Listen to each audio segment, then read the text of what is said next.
Olá, bom dia, boa tarde, boa noite. Eu sou o mestrando Jamilson Oliveira Ribeiro. Vou apresentar o seminário sobre Joseph Donald Novak, solicitado pela professora doutora Marielle Regina Pinheiro Gonçalves, como pré-requisito para a disciplina de Fundamentos Teóricos de Ensino e Aprendizagem. Novak destaca-se pela construção dos mapas conceituais, baseado na teoria da aprendizagem significativa e grande contribuição no processo educativo. Vamos iniciar falando um pouco sobre sua biografia. Joseph Novak, nascido em 1932 nos Estados Unidos, é um bem-sucedido empresário, é casado, tem 3 filhos e 2 netos. Grande parte dos seus estudos foi concluído na Faculdade de Minnesota.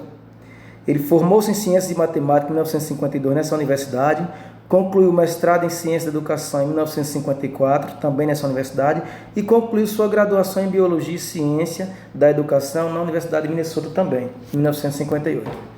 Professor da Cornell University e pesquisador da IHMC, Instituto para a Cognição Humana e da Máquina, na Flórida, foi o professor de Biologia do Kansas State Teacher College, em Emporia, de 57 a 59, e também foi professor na formação de professores na Purdue University, de 1959 a 1967. Desde 1998, ele é também pesquisador visitante na Universidade de Western, na Flórida, no Departamento Institute for Human e Machine Cognition, trabalha atualmente também para a NASA, a Marinha e a CIA. Além disso, atua como consultor para mais de 400 escolas, universidades e corporações, incluindo a Procter & Gamble e a NASA, Departamento da Marinha e a EPRI, Equipe de Prevenção e Reação Imediata. Autor de muitos livros e artigos, incluindo o best-seller Aprendendo Como Aprender, de 1977, traduzido para 8 idiomas, e recentemente Aprender, Criar e Usar o Conhecimento, mapas conceituais como ferramentas facilitadoras em escolas e corporações, em tradução para 6 idiomas. Recebeu uma série de prêmios e honrarias, doutor honoris causa pela Universidade de Comuen, em Niequén, Argentina, em 1988, doutoramento honorário pela Universidade Pública de Navarra, Pamplona, Espanha, em 2002, doutor honoris causa pela Universidade de Urbino, em 2006, e o primeiro prêmio de contribuições para a educação científica do Council of Scientific Society Presidents. Sobre a corrente a qual seus trabalhos pertencem, pode-se afirmar que está entre o cognitivismo e o humanismo. A filosofia cognitivista ressalta a cognição como ato, como o ser humano reconhece o mundo, observa os processos mentais, tendo como principal objetivo o estudo da consciência e da mente. O cognitivismo analisa o indivíduo como um ser funcional. No processo de aprendizagem, avalia-se a estrutura cognitiva como sendo a organização e a integração de conteúdos e de suas ideias em uma área reservada do conhecimento, resultando na aprendizagem. Já no humanismo, o autor enfatiza o aprendiz, a autorrealização da pessoa, além do intelecto, considera sentimentos e ações. O principal objetivo da educação humanista é despertar o potencial de todas as capacidades e habilidades em cada um dos estudantes. O desenvolvimento intelectual e emocional só é possível através da autonomia, possibilitando ao aluno experimentar sua realidade. Quanto à contextualização da época, destacaremos alguns pontos.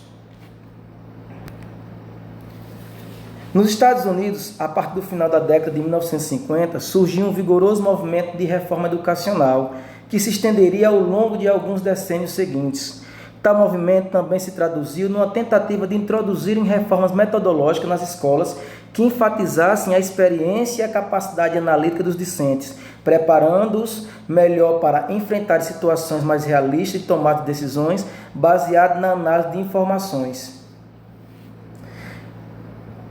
Tais movimentos, voltados principalmente para a psicologia humanista, influenciaram Novak e muitos outros teóricos da época. Nesse período, a proposta teórica da psicologia humanista surgiu tendo como pano de fundo uma visão do homem como ser em busca constante de si mesmo. Segundo os psicólogos que participaram da realização desse projeto, é a dimensão subjetiva do sentimento, das emoções, dos valores, das inter-relações. Toda a pesquisa de Novak está centrada na aprendizagem humana. em estudos educacionais, na representação do conhecimento. Seu campo de pesquisa atual inclui métodos para aplicar ideias de ferramentas educacionais com mapas conceituais em ambientes corporativos e em programas de ensino à distância, usando a internet e outros recursos, proporcionando um novo modelo para a educação. Então, temos que, como foi falado no slide anterior, Novo que teve uma forte influência da psicologia humanista, que se apoia no domínio afetivo, centrado no aprendiz, numa visão de homem como um ser em busca constante de si mesmo. Para Novak, o propósito central da educação é que o aprendiz seja capaz de aprender por si mesmo, que tenha o controle de sua aprendizagem, numa predisposição para aprender e conhecimento prévio. De maneira que, como ele teve os estudos dele apoiados no humanismo, isso de certa forma se relaciona também com a aprendizagem cognitivista. Na aprendizagem significativa, há uma interação entre o novo conhecimento e o já existente, na qual ambos se modificam. A aprendizagem significativa é aquela em que ideias expressas simbolicamente interagem de maneira substantiva e não arbitrária com aquilo que o aprendiz já sabe. Requer predisposição para aprender e, ao mesmo tempo, gera esse tipo de experiência afetiva. A aprendizagem significativa permanece mesmo com o passar do tempo e aumenta de acordo com os conhecimentos já existentes. David Paul Osborne nasceu em Nova York, Estados Unidos, formou-se médico, cirurgião, psiquiatra e psicólogo educacional e demonstrava extremo interesse pelo estudo da aprendizagem e da educação. Foi o autor da teoria da aprendizagem, Novo que foi coautor da segunda edição do livro do Eusby sobre aprendizagem significativa. Como foi bem explanado, de forma lúcida, pela colega Nádia Cajada, a teoria de Eusby enfatiza primordialmente a aprendizagem cognitiva, sendo esta a base para a teoria da aprendizagem significativa. A colaboração de Novo, que foi tão importante na segunda edição desse livro, que essa teoria poderia ser chamada, por muitos críticos diziam que poderia ser chamada de teoria Euseb-Novick. Então, quando se fala da teoria da aprendizagem significativa, feita por o Euseb, essa teoria ela se apoiou primordialmente na aprendizagem cognitivista. E a contribuição do Novak foi trazer a contribuição da corrente humanista, certo? Aonde a busca de si mesmo, a questão afetiva fez toda a diferença, pois essa educação, essa aprendizagem, ela se baseia dentro de sentimentos, pensamentos e ações. Então, temos aqui tipos gerais de aprendizagem, certo? Temos aprendizagem cognitivistas, afetivas e psicomotoras. A aprendizagem cognitiva se relaciona com o armazenamento organizado de informações, exemplo, pensamentos. A aprendizagem afetiva, ela se alinha diretamente, com sinais internos ao indivíduo, com exemplo de sentimentos. A aprendizagem psicomotora são respostas musculares adquiridas mediante treino e prática, exemplo, ações. Novo que aborda a teoria da aprendizagem significativa a partir de uma visão mais humanista. Para ele, o processo educativo está concomitantemente interligado, pois o ser humano tem pensamentos, sentimentos e ações, cada um ligado respectivamente. A aprendizagem cognitiva, ligada a pensamentos, a aprendizagem afetiva ligada a sentimentos e a aprendizagem psicomotora ligada, por exemplo, a ações. A teoria da aprendizagem significativa na visão de Novak. A premissa básica dessa teoria é que os seres humanos fazem três coisas: pensam, sentem e atuam. Segundo ele, deve-se considerar cada um desses elementos e ajudar a explicar como se pode melhorar as maneiras pelas quais os humanos agem. Qualquer evento educativo é uma ação para trocar significados e sentimentos entre o aprendiz e o professor.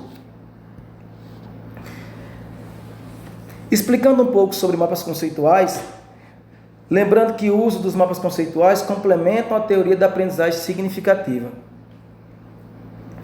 A teoria a respeito dos mapas conceituais foi desenvolvida na década de 70 pelo pesquisador e professor norte-americano Joseph Novak. Ele define o mapa conceitual como uma ferramenta administrativa para organizar e representar o conhecimento com o fim de ser utilizado em trabalho de equipe ou em colegiado. Foi originalmente baseado na teoria da aprendizagem significativa de David Eusebio. Teve como intenção mapear a construção do conhecimento de alunos, sendo acompanhado em um trabalho de pesquisa que se desenvolveu ao longo de 12 anos. Mapas conceituais são representações gráficas que indicam relações entre palavras e conceitos, geralmente dentro de círculos ou quadrados que são indicados por linhas que os interligam, desde aqueles mais abrangentes até os menos inclusivos. São utilizados para a facilitação, a ordenação e a sequenciação hierarquizada dos conteúdos a serem abordados, de modo a oferecer estímulos adequados à aprendizagem.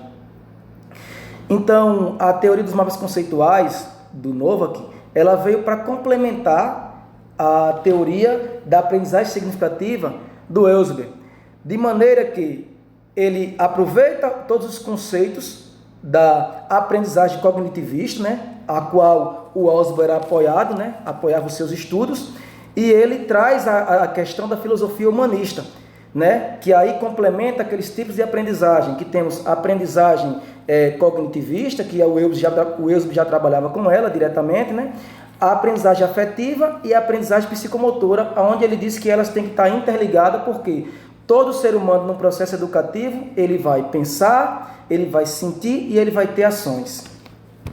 Várias formas de uso de mapas conceituais podem ser relatados, como, por exemplo, organizadores prévios. Este conceito está presente na teoria da aprendizagem significativa de Eusebio, quando diz que o mais importante no ato de ensinar é descobrir o que o aluno já sabe. Para o desenvolvimento de conteúdos, no início da aprendizagem de um conteúdo, para que o professor e o aluno construam um mapa em função do tema estudado. Na síntese de conteúdos trabalhados, ao final de um curso ou uma aula, os mapas são utilizados para representar um resumo esquemático do que foi aprendido, ressaltando a relação entre os significados. Na construção colaborativa em grupos do mesmo nível de ensino, quando os mapas são construídos coletivamente por grupos de colegas. Pode ser utilizado também para avaliação. Induz que o aluno faça conexões que estão interrelacionadas e interligadas, e não somente um resgate memorístico dos seus estudos, estando assim mais relacionado à aprendizagem significativa. Na reflexão crítica, que também pode ser usada, de maneira que induz ao aluno a refletir sobre o seu processo de pensamento, sobre suas anotações diárias nos mapas conceituais. Então, vamos trazer alguns exemplos de como construir um mapa conceitual. Selecione o tema. Para isso, é necessário se perguntar qual o foco desejado. Dessa forma, é possível filtrar informações sem abrir mão das palavras-chave de seu interesse. Colete todas as informações necessárias. O processo de pesquisa e coleta de dados é essencial. Todas as informações que você puder reunir serão importantes para definir os principais conceitos a serem usados em seu mapa. Processe as informações e filtre apenas o necessário. Dá prioridade ao que realmente é importante, é que vai agregar valor ao seu trabalho. O próximo passo é listar algumas práticas que podem ajudá-lo a melhorar e, a partir daí, passar do mais básico para o mais específico. Quando você conseguir processar todos os dados coletados, colocará em prática sua capacidade de sintetização, mantendo o mais essencial de sua pesquisa. Organize e conecte os conceitos. Ao estabelecer as conexões de cada um dos conceitos que você deixou na sua lista, leve em consideração que é possível que alguns conceitos acabem ficando de fora do seu mapa conceitual, mesmo depois da etapa de filtro e de classificação. A primeira caixa que você precisa preencher é, sem dúvida, o título. Esse é o conceito mais importante. Assim que for definido, você pode começar a conectar, de acordo com sua lista de hierarquia, os conceitos mais importantes e os relacionando entre cada um deles. Há nos mapas conceituais a inclusão de crosslinks ou ligações cruzadas, que são as relações ou as ligações entre conceitos nos diferentes segmentos ou domínios do mapa conceitual. Existem também exemplos específicos que ajudam a esclarecer o sentido de determinado conceito. Revise e refine os detalhes. Lembre-se de que os conceitos que você escolheu são apresentados para que você mesmo possa entender o mapa. No entanto, isso não significa que outras pessoas consigam entendê-lo. Para isso, peça que um conhecido revise o mapa, informe suas opiniões, se entendeu ou não, e os ajustes que você pode fazer para o conteúdo que comunique claramente os detalhes mais importantes do tema que você escolheu. Temos aqui um exemplo de um mapa conceitual sobre as leis de Newton. Então, está trazendo aquela ideia de você vir de um termo mais geral para um termo mais específico, ligando todos os conceitos que você puder encontrar, né, que serão importantes. Então, a gente vai seguir o passo: selecionar o tema, coleta as informações necessárias, utiliza as informações mais importantes, parte do conhecimento geral para o mais específico, conecta os conceitos, crosslinks e revisa os detalhes.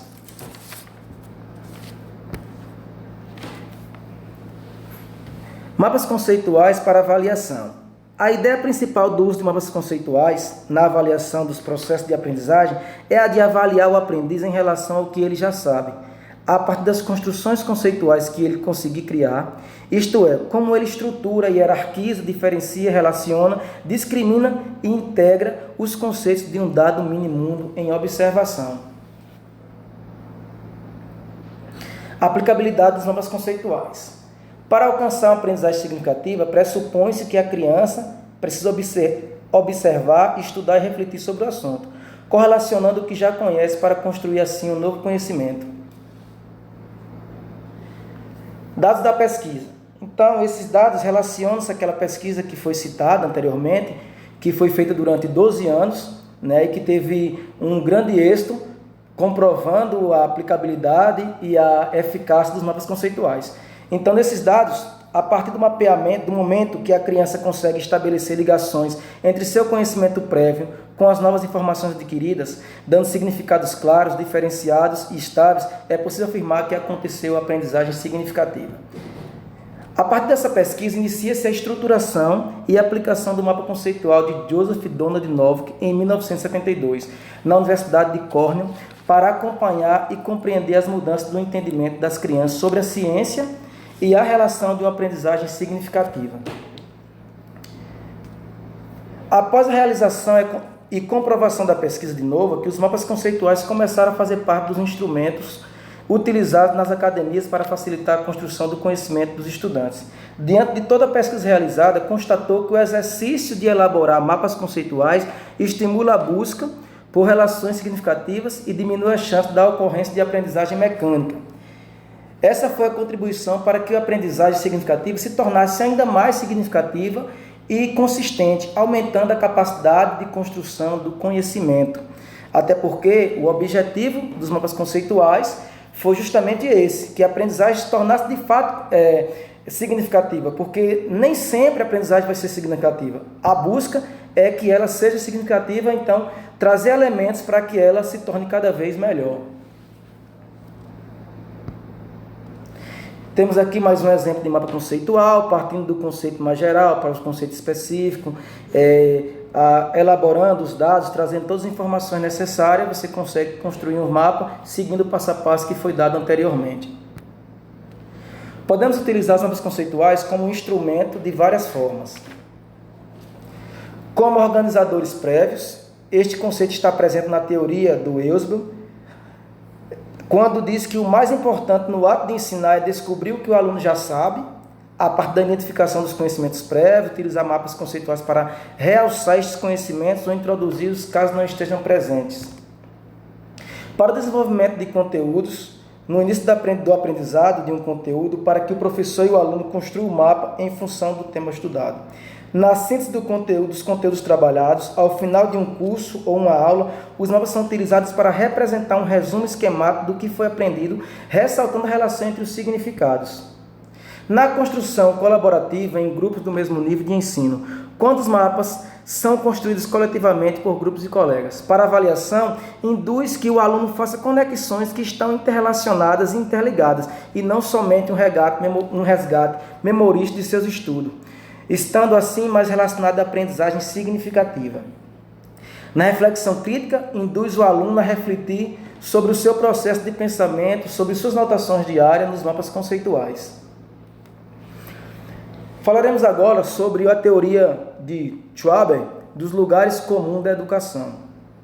Joseph Jacques Schwaber foi um professor e pesquisador norte-americano preocupado com questões relacionadas à educação e à situação do currículo escolar. Propôs que qualquer fenômeno educativo envolve direta ou indiretamente 4 lugares comuns: o aprendiz, relacionado à aprendizagem, o professor, ao ensino, a matéria de ensino, que é o currículo, e a matriz social, que é o meio ou o contexto. Novick acrescentou um novo elemento à teoria de Schwaber. Ele acrescentou o elemento avaliação, que para ele, para Novick, ela deveria estar sempre presente no processo educativo. Ele mudou o termo lugares comuns da educação para elementos da educação e o termo matéria ele chamou de conhecimento. A avaliação é uma excelente forma de mensurar o que foi de fato aprendido, segundo Novick. Novick acrescentou um novo elemento à teoria de lugares comuns. Para Novick, os 5 elementos envolvidos nos fenômenos educativos são aprendiz, o professor, conhecimento, contexto e avaliação. A avaliação se encaixa porque muito do que acontece no processo de ensino-aprendizagem, conhecimento, contexto, depende da avaliação. Ou como propõe Novick, muito do que acontece nas vidas das pessoas depende da avaliação. Todos esses elementos na visão de Novick, professor, aprendiz, conhecimento, contexto e avaliação, interagem e essa interação é o que vai construir o significado das experiências que se consegue através de tipos gerais de aprendizagens. A aprendizagem cognitiva, a aprendizagem afetiva e a aprendizagem psicomotora, relacionada a pensamentos, sentimentos e ações. Dessa forma, ele interliga a teoria, elementos da educação, com a teoria da aprendizagem significativa, concluindo de fato que esse processo de aprendizagem estão concomitantemente interligados. O professor interage através de pensamentos, sentimentos e ações, o aluno interage através de pensamentos, sentimentos e ações, o conhecimento deve ser transmitido e realizado através de um material que contemple pensamentos, sentimentos e ações. O contexto e a avaliação da mesma forma. Entretanto, essas experiências podem ser significativas ou não, como já foi dito. Depende da potencialidade do indivíduo, do seu conhecimento pré-existente e da sua predisposição a aprender. Então, aqui nós temos mais um mapa conceitual que relaciona, de forma bem direta, todo o trabalho de Novick. Então, a gente tem aqui que as suas correntes a qual ele pertenceu, a qual ele trabalhou, foi o cognitivismo e o humanismo, certo? Então, essas contribuições dele levou a complementar a teoria da aprendizagem significativa do Eusman e levou também a complementar os espaços comuns da educação do Schwaber, que posteriormente ele vem chamar de elementos da educação, certo? Então, a gente percebe que essas teorias elas se relacionam, porque quando você traz para a teoria de Schwaber, que fala dos espaços comuns da educação, o que é que você vai ter dentro desse espaço comum das educações, ou lugares comuns da educação? Que ela vai ter o professor, o aprendiz, a matéria, que o Novick chamou de conhecimento, vai ter o contexto social e vai ter também a avaliação. Só que cada termo desse depende daquela teoria da filosofia humanista, onde cada um desses elementos eles se relacionam com a aprendizagem cognitiva, com a aprendizagem afetiva, com a aprendizagem psicomotora, através de pensamentos, sentimentos e ações. E isso retoma a ideia da aprendizagem significativa do Eusman, certo? Para dar um significado de experiências, ou seja, partir de algo que você já sabe, para você agregar mais conhecimentos ainda. Então, toda essa teoria tanto do Schwaber, dos lugares comuns da educação, da aprendizagem significativa do Eusman, elas estão interligadas. Através desse mapa, a gente pode ver aqui. Os mapas conceituais, ela vai complementar a aprendizagem significativa. Tem o acréscimo da avaliação na teoria do Schwaber, e você vai chegar ao significado das experiências e pensamentos. Então, esse mapa aqui relaciona bem essas teorias. Então, aqui eu deixo meus agradecimentos à professora Marielle, ao professor Marcos e a todos os colegas da turma de mestrado. Então, tem aqui a bibliografia, eu fico por aqui e agradeço a todos. Obrigado.